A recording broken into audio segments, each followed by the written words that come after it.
ನಿಶಬ್ದವಾದ ಪ್ರಶಾಂತವಾದ ಹಸಿರು ಕಾಡಿನಲ್ಲಿ ಆ ಕಾಡಿನಲ್ಲಿ ಎಲ್ಲಾ ಪ್ರಾಣಿಗಳು ಆರಾಮವಾಗಿದ್ವು.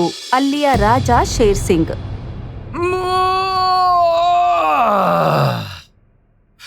ಏನ್ ನಿದ್ದೆ ಬಂದಿತ್ತು, ಆದ್ರೆ ಈಗ ಹೊಟ್ಟೆ ಹಸಿತಾ ಇದೆ. ಶೇರ್ ಸಿಂಗ್ ಒಂದಿನ ಕಾಡಿನಲ್ಲಿ ನಿಧಾನವಾಗಿ ನಡ್ಕೊಂಡು ಹೋಗ್ತಾ ಇದ್ರು. ಆದ್ರೆ ದಾರಿಯಲ್ಲಿ ಯಾವುದೇ ಪ್ರಾಣಿಗಳು ಶಿಕಾರಿ ಮಾಡೋಕ್ ಸಿಗ್ಲೇ ಇಲ್ಲ. ಎಲ್ಲಾ ಪ್ರಾಣಿಗಳು ದೂರದಲ್ಲಿದ್ದವು. ಅನ್ಕೊಂತೀನಿ ಎಲ್ಲಾ ಪ್ರಾಣಿಗಳು ರಜಕ್ ಹೋಗಿದಾವೆ. ಮೊಲನೂ ಕಾಣಿಸ್ತಾ ಇಲ್ಲ, ಜಿಂಕೆನೂ ಕಾಣಿಸ್ತಾ ಇಲ್ಲ. ಹೊಟ್ಟೆ ಹಸಿವಿಂದ ನೀರಿಡಿಕೆ ಜಾಸ್ತಿ ಆಗ್ತಿದೆ. ಎಲ್ಲಾದ್ರೂ ನೀರಾದ್ರೂ ಕಾಣಿಸ್ಲಿ. ಅದು ನಡ್ಕೊಂಡು ಹೋಗ್ತಾನೇ ಇತ್ತು. ಆಗ ಹಸಿರು ಗಿಡಗಳ ನಡುವೆ ಒಂದು ನದಿ ಕಾಣಿಸುತ್ತೆ. ವಾಹ್, ಇದಂತೂ ಸರಿ ಸಮಯಕ್ಕೆ ಸಿಕ್ತು. ನಡಿ, ಮೊದ್ಲು ನೀರ್ ಕುಡಿಯೋಣ, ಆಮೇಲೆ ಯೋಚನೆ ಮಾಡೋಣ ಶಿಕಾರಿ ಮಾಡೋದು. ಶೇರ್ ಸಿಂಗ್ ನದಿಯ ಬಳಿಗೆ ಹೋಗಿ ನೀರ್ ಕುಡಿಯೋಕೆ ಅಂತ ಮುಂದೆ ಹೋಗುತ್ತೆ.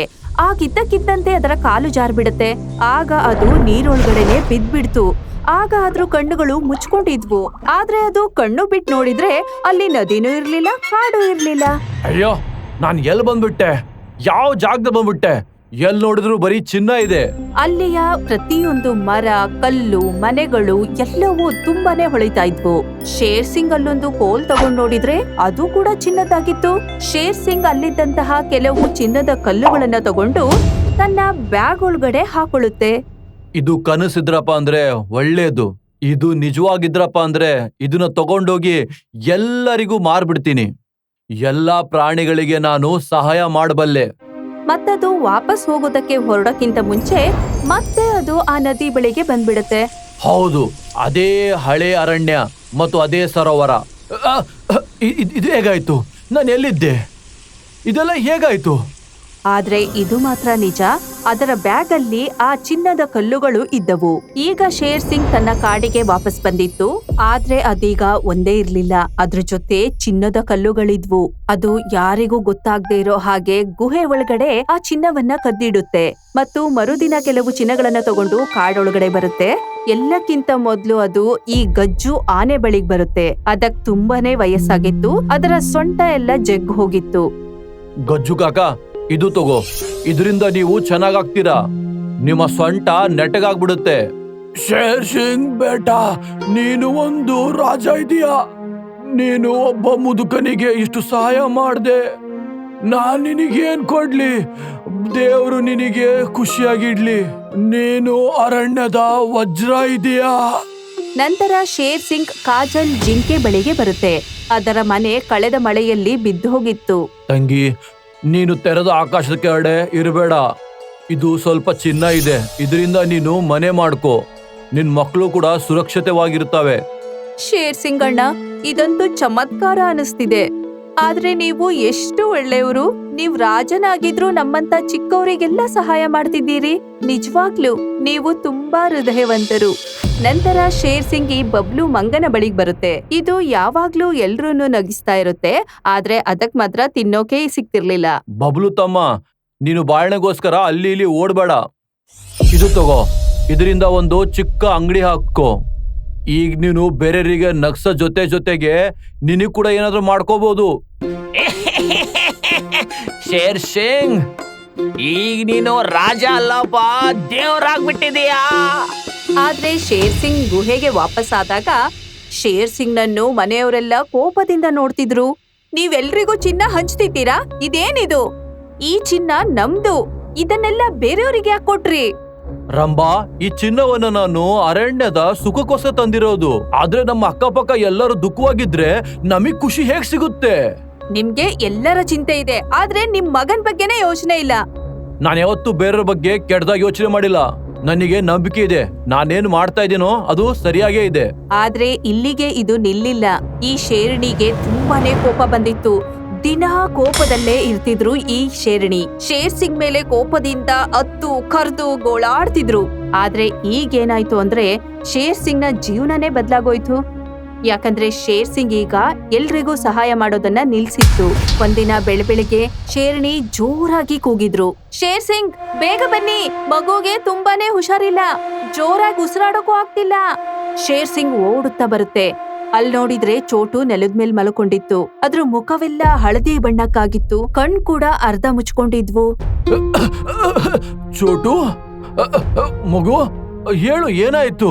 ನೋಡು, ನಿಮ್ಮ ಅಪ್ಪ ಬಂದಿದ್ದಾನೆ. ಪಪ್ಪ, ನನಗೆ ತುಂಬಾ ಚಳಿ ಆಗ್ತಾ ಇದೆ, ಮತ್ತೆ ತಲೆ ಸತ್ತು ಆಗ್ತಾ ಇದೆ. ಶೇರ್ ಸಿಂಗ್ಗೆ ತುಂಬಾನೇ ಬೇಜಾರಾಗಿ ದುಃಖದಿಂದ ಅಳುನೇ ಬರ್ತಾ ಇತ್ತು. ಇಷ್ಟು ವರ್ಷದಲ್ಲಿ ಶೇರ್ ಸಿಂಗ್ಗೆ ಭಯ ಆಗಿದ್ದಿವತ್ತೆ. ಏ ದೇವ್ರೇ, ನನ್ ಮಗುಗೆ ಏನು ಆಗದೆ ಇರೋವಾಗ ನೋಡ್ಕೊಳಪ್ಪ. ಏನೇ ತಪ್ಪು ನನ್ನಿಂದ ಆಗಿದ್ರಪ್ಪ ಅಂದ್ರೆ ನನಗೆ ಶಿಕ್ಷೆ ಕೊಡು, ಇವನಿಗಲ್ಲ. ಸಿಂಹಿಣಿ ಕೂಡ ತುಂಬಾನೇ ದುಃಖದಲ್ಲಿದ್ರು, ತುಂಬಾನೇ ಜೋರಾಗಿ ಅಳ್ತಾ ಇದ್ರು. ನಾನ್ ಯಾವಾಗ್ಲೂ ನಿಮ್ಮನ್ ತಡಿತಾ ಇದ್ದೆ, ಬಹುಶಃ ನಂದೇ ತಪ್ಪಿರ್ಬೇಕು, ಈಗೇನಾದ್ರೂ ಮಾಡಿ. ರಾತ್ರಿ ಶೇರ್ ಸಿಂಗ್ ತನ್ನ ಮಗನ ಬಳಿನೇ ಮಲ್ಕೊಂಡಿತ್ತು. ಆಗ ಅದಕ್ಕೊಂದು ವಿಚಿತ್ರವಾದ ಕನಸು ಬಿದ್ಬಿಡುತ್ತೆ. 4 ಕಡೆ ಕತ್ತಲಾಗಿತ್ತು. ಒಂದು ಜೋರಾದ ಶಬ್ದ ಕೇಳಿಸ್ತಾ ಇತ್ತು. ಕನಸಲ್ಲೇನಿತ್ತು ಅಂದ್ರೆ, ಶೇರ್ ಸಿಂಗ್, ನೀನು ಮರೆತು ಬಿಟ್ಟ, ಆ ಚಿನ್ನ ಯಾರ್ದಾಗಿತ್ತು ಗೊತ್ತಾ? ನೀನದನ್ನು ಕಾಡು ಪ್ರಾಣಿಗಳಿಗೆ ಒಳ್ಳೇದ್ ಮಾಡೋಕೆ ಅಂತ ತಗೊಂಡಿದ್ದೆ, ಆದ್ರೆ ಈಗ ಅದನ್ನ ನೀನೇ ಇಟ್ಕೊಂಡಿದ್ದೀಯಾ. ನೀನು ಸೇವೆ ಮಾಡೋದ್ ಬಿಟ್ಟು ಸ್ವಾರ್ಥಕ್ಕಾಗಿ ಬಳಸ್ಕೊಂಡಿದ್ದೀಯಾ. ಇಲ್ಲ ಇಲ್ಲ, ನಾನು ಈ ತರ ಮಾಡಿಲ್ಲ. ನಾನು ಬಲವಂತ ಪಡಿಸಿದ್ರು. ನನ್ನ ಹೆಂಡತಿ, ನನ್ನ ಮಕ್ಕಳಿಗೋಸ್ಕರ ನಾ ತುಂಬಾ ಹೆದರು ಬಿಟ್ಟಿದ್ದೆ. ನನಗೆ ಕ್ಷಮಿಸ್ಬಿಡಿ. ನೆನಪಿರ್ಲಿ, ಯಾರು ಸೇವೆ ಮಾಡೋದ್ ಬಿಡ್ತಾರೋ ಅವರ ಸುಖ ಶಾಂತಿನೂ ಹೊರಟೋಗುತ್ತೆ. ನಿನಗೆ ನಿನ್ನ ಮಗ ಬೇಕಾದ್ರೆ ನೀನು ಪ್ರಾಮಾಣಿಕನಾಗಿರಬೇಕಾಗತ್ತೆ. ಶೇರ್ ಸಿಂಗ್ ಜೋರಾಗಿ ಕೂಗುತ್ತಾ ಎದ್ದೇಳುತ್ತೆ. ಅದರ ಶರೀರದಲ್ಲೆಲ್ಲ ಬೆವರು ತುಂಬಿಕೊಂಡಿತ್ತು. ಓ ದೇವ್ರೇ, ಇದು ಏನ್ ಕನಸಿತ್ತು ಅಥವಾ ಏನಾದ್ರೂ ಚೇತಾವಣಿ ಕೊಟ್ರು ನನಗೆ? ನಾನೇನು ತಪ್ಪೇನಾದ್ರೂ ಮಾಡಿದ್ನಾ? ಇವೆಲ್ಲ ನನ್ನ ಆಸೆಯಿಂದ ಆಗಿರೋದಾ? ಅದು ತಕ್ಷಣ ಎದ್ದು ತನ್ನ ಮಗನನ್ನ ನೋಡುತ್ತೆ. ಆ ಮಗ ಅದೇ ಸ್ಥಿತಿಯಲ್ಲಿ ಇದ್ದ. ಈಗ ಶೇರ್ ಸಿಂಗ್ನ ಕಣ್ಣಲ್ಲಿ ಭಯ ಅಲ್ಲ, ಪ್ರಾಮಾಣಿಕತೆಯ ಭಯವಿತ್ತು. ಈಗ ಮತ್ತೆ ಜಾಸ್ತಿ ಏನೂ ಇಲ್ಲ. ಈಗ ನಾನು ಅದನ್ನೇ ಮಾಡ್ತೀನಿ, ಯಾವ್ದು ಸರಿ ಇದೆ. ನಾನೆಲ್ಲ ಕಳ್ಕೊಳ್ಳೋಕು ಸಿದ್ಧ. ಈ ಕನಸ್ ಬಿದ್ದಾದ್ಮೇಲೆ ಶೇರ್ ಸಿಂಗ್ ಒಂದು ಕ್ಷಣನೂ ನಿಲ್ಲಿಲ್ಲ. ಈಗ ಶೇರ್ ಸಿಂಗ್ ನಿರ್ಧಾರ ಮಾಡಿತ್ತು, ಈಗೇನೇ ಆದ್ರೂ ನಾನು ಆ ಚಿನ್ನದ ಜಗತ್ತಿಗೆ ಮತ್ತೆ ಹೋಗ್ತೀನಿ ಅಂತ. ಮತ್ತೆ ಸರಿಯಾದದ್ದನ್ನೇ ಮಾಡ್ತೀನಿ. ಬೆಳಗಾದ ಕೂಡ್ಲೆ ಈ ಶೇರ್ ಸಿಂಗ್ ಮನೆಯಿಂದ ಯಾರಿಗೂ ಹೇಳ್ದನೆ ಹೊರಡುತ್ತೆ. ಯಾರಿಗೂ ಏನು ಹೇಳಿರೋದಿಲ್ಲ. ಮತ್ತೆ ಆ ನದಿ ಬಳಿಗ್ ಬರುತ್ತೆ. ಅದೇ ಆಗ್ಲೇ ಇದರ ಕಾಲು ಜಾರಿತ್ತಲ್ಲ, ಅಲ್ಲಿಗ್ ಬರುತ್ತೆ. ಓ ದೇವ್ರೇ, ನಂದು ನಿಯತ್ತೇನಾದ್ರೂ ಸರಿಯಾಗಿದ್ರೆ, ನಾನ್ ನಿಜವಾಗ್ಲೂ ನನ್ನ ಅರಣ್ಯಕ್ಕೋಸ್ಕರ ಏನಾದ್ರೂ ಮಾಡ್ಬೇಕಂತ ಇದ್ರೆ ನನಗೆ ಮತ್ತೆ ಅಲ್ಲಿ ಕರ್ಕೊಂಡೋಗು. ನಾನು ಮೊದಲ ಸಲ ಎಲ್ಲಿ ಚಿನ್ನ ನೋಡಿದ್ನೋ ಅಲ್ಲಿ. ಇಷ್ಟು ಹೇಳಿ ಕಣ್ಮುಚ್ಕೊಂಡು ನೀರೊಳಗೆ ಬಿದ್ಬಿಡುತ್ತೆ. ಆಗ ಅದು ನೀರೊಳಗಡೆ ಕಣ್ಬಿಟ್ ಕೂಡ್ಲೆ ಮತ್ತೆ ಅದು ತಲುಪಿತ್ತು ಈ ಚಿನ್ನದ ಜಗತ್ತಿಗೆ. ನಾನು ಮತ್ತೆ ಬಂದ್ಬಿಟ್ಟೆ. ಈ ಸಲ ನಾನೇನು ಮರೆ ಮಾಡಕ್ಕೆ ಇಷ್ಟಪಡಲ್ಲ. ನಾನು ಚಿನ್ನನ ಇದಕ್ಕೋಸ್ಕರ ತಗೊಳಕ್ ಇಷ್ಟಪಡ್ತೀನಿ, ನನ್ನ ಅರಣ್ಯದ ಪ್ರಾಣಿಗಳಿಗೆ ಸಹಾಯ ಮಾಡಬೇಕು. ಈ ಸಲ ನನಗೆ ದುರಾಸೆ ಇಲ್ಲ. ಆಗ ಇಲ್ಲಿ ಸ್ವಲ್ಪ ಗಾಳಿ ಬಂದಾಗುತ್ತೆ.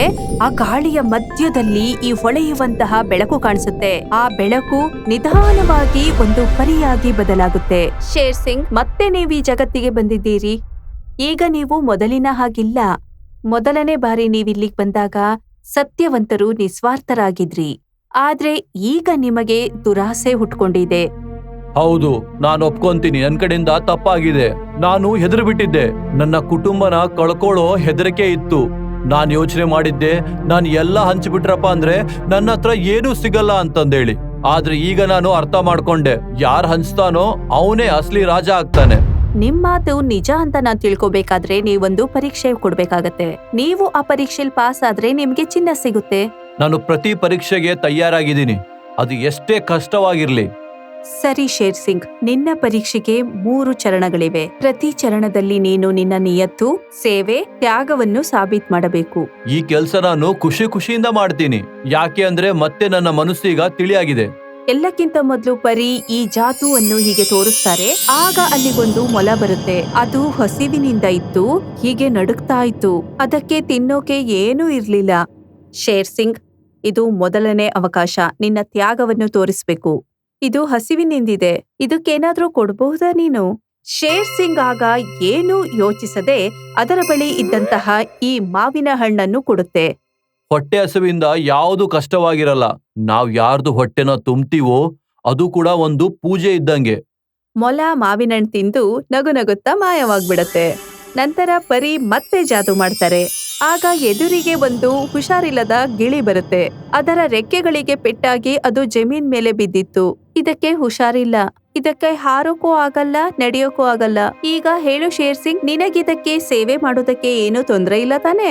ಶೇರ್ ಸಿಂಗ್ ಏನು ಮಾತಾಡದೆ ಗಿಳಿ ಬಳಿ ಕೂತ್ಕೊಳ್ಳುತ್ತೆ. ಅದು ಸ್ವಚ್ಛವಾದ ನೀರನ್ನು ಎಲೆಗಳಿಂದ ತಂದು ಹೀಗೆ ಗಿಳಿಗಳ ರೆಕ್ಕೆ ತೊಳೆಯುತ್ತೆ. ಒಂದು ಚಿಕ್ಕ ಜೀವ ಯಾವಾಗ ಕಾಯಿಲೆಯಿಂದ ಇರುತ್ತೋ ಅದು ತುಂಬಾನೇ ಹೆದರ್ಕೊಂಡಿರುತ್ತೆ. ಅದರ ಹತ್ತ ಯಾರೂ ಇರಲ್ಲ. ನಾನು ಅದರ ಆಶ್ರಯ ಕೊಟ್ಟಿಲ್ಲ ಅಂದ್ರೆ ನಾನು ಅರಣ್ಯದ ರಾಜ ಆಗಿ ಏನ್ ಲಾಭ? ಗಿಳಿ ತನ್ನ ಕಣ್ಣನ್ನು ಮುಚ್ಚಿಬಿಡುತ್ತೆ, ನಿಧಾನವಾಗಿ ಮಾಯವಾಗತ್ತೆ. ಪರಿ ಈಗ ನಗುತ್ತಾ ಹೇಳ್ತಾರೆ, ಈಗ ಬಂದಿದೆ ಕಠಿಣವಾದ ಪರೀಕ್ಷೆ. ಜಾದುವಿನಿಂದ ಪರಿ ದೊಡ್ಡದಾದ ಚಿನ್ನದ ಕಲ್ಲನ್ನು ಇಡ್ತಾರೆ. ಇದು ಜಗತ್ತಿನಲ್ಲೇ ಬೆಲೆ ಬಾಳುವಂತಹ ಚಿನ್ನ. ನೀನ್ ಇದನ್ನೇನಾದ್ರೂ ಸೇವೆ ಅನ್ಕೊಂಡು ಬೇರೆಯವ್ರಿಗೆ ಕೊಟ್ಬಿಟ್ರೆ ನಾನಾಗ ತಿಳ್ಕೊಳ್ತೀನಿ ನೀನು ನಿಸ್ವಾರ್ಥದಿಂದ ಇದ್ದೀಯಾ ಅಂತ. ಶೇರ್ ಸಿಂಗ್ ಆ ಚಿನ್ನದ ಕಲ್ಲನ್ನು ತಗೊಳ್ತಾರೆ. ಅದನ್ನು ಒಂದು ಕ್ಷಣ ಹಾಗೆ ನೋಡ್ತಾರೆ. ಆಮೇಲೆ ಜೋರಾಗಿ ಒಂದ್ಸಾರಿ ಉಸಿರಾಡಿ ಮತ್ತೆ ಅಲ್ಲೇ ಇಡ್ತಾರೆ. ನನಗೆ ಈ ತುಂಡು ಬೇಕಾಗಿಲ್ಲ. ನನಗೆ ಚಿನ್ನ ಅಲ್ಲ, ಮನಸ್ಸಿನ ಸಂಪತ್ತಿರೋನ್ ಬೇಕು. ನನ್ನಿಂದ ಯಾರಿಗಾದ್ರೂ ಸಹಾಯ ಆಗುತ್ತೆ ಅಂದ್ರೆ ಅದೇ ನನಗೆ ದೊಡ್ಡ ಬಹುಮಾನ. ಪರಿ ಈಗ ನಿಜವಾಗ್ಲೂ ನಗ್ತಾ ಇದ್ರು. ಶೇರ್ ಸಿಂಗ್ ಈಗ ಬದ್ಲಾಗಿದ್ದಾರೆ ಅನಿಸ್ತಿತ್ತು. ಶೇರ್ ಸಿಂಗ್, ನೀವು ಎಲ್ಲಾ ಪರೀಕ್ಷೆಯನ್ನು ಚೆನ್ನಾಗಿ ಪಾಸ್ ಮಾಡಿದ್ರಿ. ಈಗ ನೀವು ಮೊದಲಿನಂತಾಗಿದ್ದೀರಿ. ಸತ್ಯವಂತ ರಾಜ, ಸೇವಕ. ಶೇರ್ ಸಿಂಗ್ ತಲೆಬಾಗಿಸಿ ಪರಿಗೆ ಧನ್ಯವಾದ ಹೇಳುತ್ತೆ. ಅದಕ್ಕೆ ಎಷ್ಟು ಬೇಕಿತ್ತೋ ಅಷ್ಟು ಚಿನ್ನ ಮಾತ್ರ ತಗೊಳುತ್ತೆ. ವಾಪಸ್ ಅದು ನದಿಯಿಂದ ಹೊರಗಡೆ ಬರುತ್ತೆ. ಕಾಡಿಗೆ ತಲುಪಿದ ಕೂಡ್ಲೆ ಅದು ಮೊದಲು ತನ್ನ ಗುಹೆಗೆ ಹೋಗುತ್ತೆ. ಅಲ್ಲಿ ಅದರ ಮಗ ಇನ್ನೂ ಹುಷಾರಿಲ್ದೇನೆ ಮಲಗಿದ್ದ. ರಂಬಾ, ಚೋಟು ಹೇಗಿದಾನೀಗ? ನಾನ್ ಬಂದ್ಬಿಟ್ಟಿದೀನಿ. ಮಗುಗಿನ್ನೂ ಹುಷಾರಾಗಿಲ್ಲ. ನನಗಂತೂ ತುಂಬಾನೇ ಭಯವಾಗಿತ್ತು. ಶೇರ್ ಸಿಂಗ್ ಬ್ಯಾಗಿನಿಂದ ಒಂದು ಚಿನ್ನದ ಕಲ್ಲನ್ನು ತಗೊಂಡು ಅದನ್ನು ವೈದ್ಯರ ಬಳಿಗೆ ಕಳಿಸ್ತಾರೆ. ತಕ್ಷಣ ಅವರಿಂದ ಔಷಧಿ ತರಿಸ್ತಾರೆ. ಸ್ವಲ್ಪ ಸಮಯದಲ್ಲೇ ಚೋಟುಗೆ ಹುಷಾರಾಗ್ತಾ ಇರೋದು ಕಾಣಿಸುತ್ತೆ. ಪಾಪ, ನಾನ್ ಚೆನ್ನಾಗಿದ್ದೀನಿ ಈಗ. ಇದಾದ್ಮೇಲೆ ಶೇರ್ ಸಿಂಗ್ ತಂದಿದ್ದ ಚಿನ್ನವನ್ನೆಲ್ಲ ಕಾಡಿನಲ್ಲಿ ಎಲ್ಲರಿಗೂ ನೀಡಲಾಗುತ್ತೆ. ಶೇರ್ ಸಿಂಗ್, ನೀನು ತೋರ್ಸಿದೆ. ಯಾರು ಮಾಡಕ್ ಆಗ್ತಿರೋದ್ನ ನೀನ್ ಮಾಡ್ದೆ. ನೀನು ಬರೀ ಅರಣ್ಯದ ರಾಜ ಅಲ್ಲ, ನಮ್ಮ ಮನಸ್ಸಿನ ರಾಜ ಕೂಡ. ಶೇರ್ ಸಿಂಗ್ ಅಣ್ಣ, ನೀವಂತೂ ನಮಗೆ ದೇವರಾಗ್ಬಿಟ್ಟೆ. ನನಗಂತೂ ನಂಬಿಕೆನೇ ಬರ್ತಿಲ್ಲ. ಒಬ್ಬ ರಾಜ ತಾನು ಸುಖವಾಗಿರೋದ್ ಬಿಟ್ಟು ಎಲ್ಲರಿಗೂ ಈ ಚಿನ್ನ ಹಂಚ್ತಾ ಇದ್ದಾರೆ ಅಂತ. ಈಗ ಕಾಡಿನಲ್ಲಿ ಎಲ್ಲರೂ ಶೇರ್ ಸಿಂಗ್ ನನ್ನು ಹೊಗಳ್ತಾ ಇದ್ರು. ಆದ್ರೆ ಶೇರ್ ಸಿಂಗ್ಗೆ ಗೊತ್ತಿತ್ತು, ನಾನು ಸತ್ಯ ಹೇಳಲೇಬೇಕು. ಒಂದಿನ ಕಾಡಿನಲ್ಲಿ ಎಲ್ಲರನ್ನೂ ಕರೆದು ಹೇಳ್ತಾರೆ, ನನ್ ಜೊತೆ ಏನಾಯ್ತಲ್ಲ ಅದು ಪವಾಡಕ್ಕಿಂತ ಕಮ್ಮಿ ಅಲ್ಲ. ನಾನು ಒಂದಿನ ನೀರ್ ಕುಡಿಯಕ್ ಹೋಗಿದ್ದೆ, ಮತ್ತೆ ಬೇರೆ ದುನಿಯಾಗೆ ಹೋಗ್ಬಿಟ್ಟೆ. ಅಲ್ಲಿ ಎಲ್ಲದು ಚಿನ್ನವಾಗಿತ್ತು. ಮೊದ್ಲು ಸೇವೆಗಾಕಿ ಚಿನ್ನ ತಗೊಂಡ್ ಬಂದೆ, ಆಮೇಲೆ ತಪ್ಪು ಮಾಡಿದೆ. ದುರಾಸೆ ಬಂದ್ಬಿಡ್ತು. ಯಾವಾಗ ನನ್ನ ಚೋಟ ಮಗ ಕಾಯಿಲೆಯಿಂದ ಬಿದ್ನೋ ಅವಾಗ ನನ್ನ ತಪ್ಪಿಂದು ಅರಿವಾಯಿತು. ನಾನು ಮತ್ತೆ ಹೋದೆ. ಅವಾಗ ನನ್ನ ಪರೀಕ್ಷೆ ತಗೊಂಡ್ಲು. ನಾನು ನಿಸ್ವಾರ್ಥೆಯಿಂದ ಎಲ್ಲರೂ ಸಹಾಯ ಮಾಡಿದ್ನೋ ಅವಾಗ ಮತ್ತೆ ನನಗೆ ಚಿನ್ನ ಸಿಕ್ತು. ಎಲ್ಲಾ ಪ್ರಾಣಿಗಳು ಸುಮ್ಮನಿದ್ರು. ಕಣ್ಣಲ್ಲಿ ನೀರಿತ್ತು, ಮನಸ್ಸು ತುಂಬಿತ್ತು. ಈ ಕಥೆಯ ನೀತಿ ಪಾಠ ಅಂದ್ರೆ, ನಿಜವಾದ ಆಸ್ತಿ ಚಿನ್ನವಲ್ಲ, ಪ್ರೀತಿ, ದಯೆ ಇರ್ಬೇಕು. ಸೇವೆ ಮಾಡೋದು ದೊಡ್ಡ ಧರ್ಮ. ನಾವು ದುರಾಸೆ ಬಿಟ್ರೆ ನಮಗೆ ನಿಜವಾದ ಸುಖ ಸಿಗುತ್ತೆ. ನಿಜವಾದ ರಾಜ ಯಾರು ಅಂದ್ರೆ ತಮ್ಮವರ ದುಃಖವನ್ನು ತನ್ನದೆಂದು ಭಾವಿಸುವಂತವರು. ನಿಮ್ಗೆ ನಮ್ಮ ವಿಡಿಯೋ ಇಷ್ಟ ಆಗಿದ್ರೆ ಕೂಡಲೇ ನಮ್ಮ ಚಾನೆಲ್ ಅನ್ನ ಸಬ್ಸ್ಕ್ರೈಬ್ ಮಾಡಿ. ಮತ್ತೆ ವಿಡಿಯೋನ ಲೈಕ್ ಮತ್ತೆ ಶೇರ್ ಮಾಡೋದನ್ನ ಮರಿಬೇಡಿ. ಧನ್ಯವಾದ.